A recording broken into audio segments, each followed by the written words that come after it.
What up, guys? This is Jared Juggernaut1. Happy Thanksgiving, guys. I hope you all had a wonderful break. Just want to talk about a few things.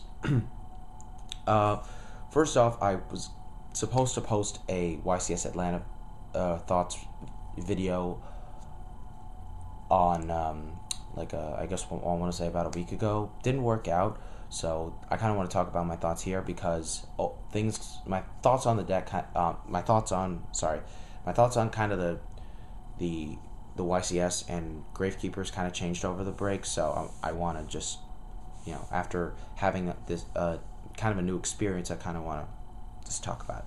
So, yeah, I ended up going home over the break, and shockingly, I stopped by my locals yesterday. I wasn't expecting to do this at all. So when I went there, I was kind of like, crap, I don't have my deck on me. And I knew I didn't have my deck when I came in, but I was kind of like, wow, I really wish I had my deck right now, I was just very surprised that I actually had the time to go there, because I was working on a paper the entire week, so I was like, nah, I'm not going to be going, it's Thanksgiving, etc. I was just sure that I wasn't going to be there at all, but that didn't end up being the case. I had enough time to go, so I went. Thankfully for my friend, really nice guy, he lent me his Warrior Toolbox deck. It's basically a Warrior removal deck that used a lot of different dimension of cards. Very much an anti-meta based deck, really, really annoying. So, yeah, definitely a deck you don't want to play against, I'll tell you that much. But I had a lot of fun playing it. I ended up going 2-1 in Swiss, I guess, if you want to call it. Yeah, I ended up going 2-1. I made top 8. And oddly enough, I ended up facing my friend who lent me the deck, and that was pretty hilarious in my opinion. Just to have to face him with his own deck, but yeah. And then the top 4 comes, because I beat my friend shockingly enough, and top 4 comes, and to my surprise, I have to face Gravekeepers, and I was like, I'm not looking forward to this, and it was a pretty good match, but honestly, I think I kind of see what a major problem with decks that play this, deck. Most decks that have... I see why most decks seem to fall to this deck, It's just, wow. This is supposed to be pretty much a very good matchup because the effects don't target the graveyard. It removes the cards like Spy and Recruiter, It's something that you'd be ready for, that you could definitely handle with such a deck.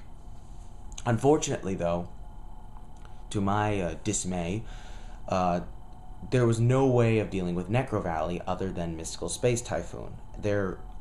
I checked the deck. There was no other card besides Mystical Space Typhoon that could actually destroy Necro Valley and deal with it. And I didn't even have a side deck, so I was kind of screwed in that sense. He ended up drawing Royal Tribute both games. That was pretty annoying, and I mean, neither of those times they were that detrimental, but they were very annoying. I mean, what the problem was also? I was able to read a lot of his plays, but it didn't matter because I didn't have the right cards in order to deal with these plays. It was like, okay, you're predictable. That doesn't mean it's like, okay, I know what you got. I played Dark Hole knowing he had Starlight Road, but I was literally down to so few cards that I had no other choice. And he's like, Starlight Road. I'm like, yeah, saw that coming from a mile away.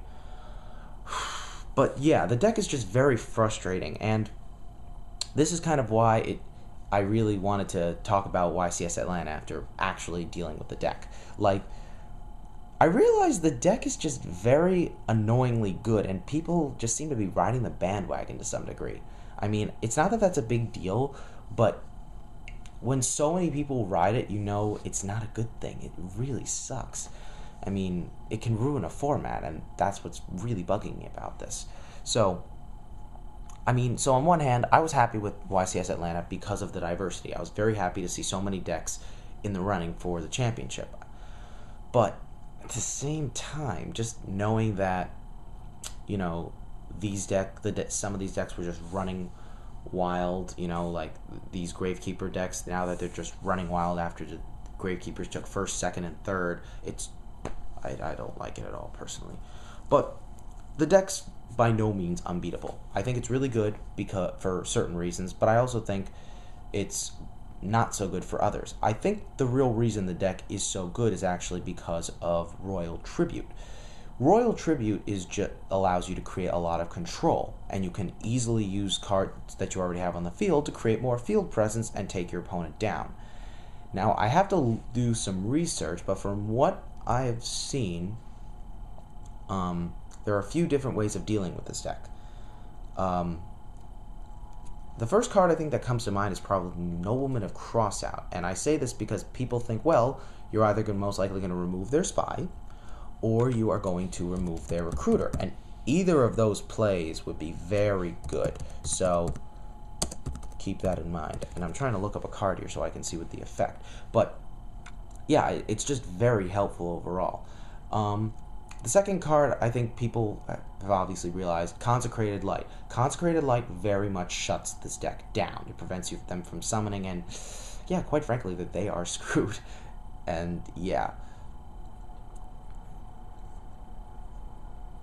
Oh yeah, this is the card. But the card I think that will really stop Gravekeepers in their tracks, at least in my opinion, Gemini Imps. An odd card, but this is a card that people have pretty much overlooked to some degree.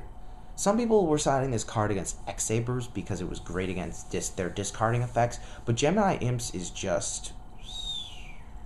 it's just perfect. When your opponent activates a card that would cause you to discard from your hand, you may discard Gemini Imps from your hand, negate the effect of the card, and destroy it, and then you get to draw a card. This is perfect against decks like, with the deck has Royal Tribute, therefore this card is perfect.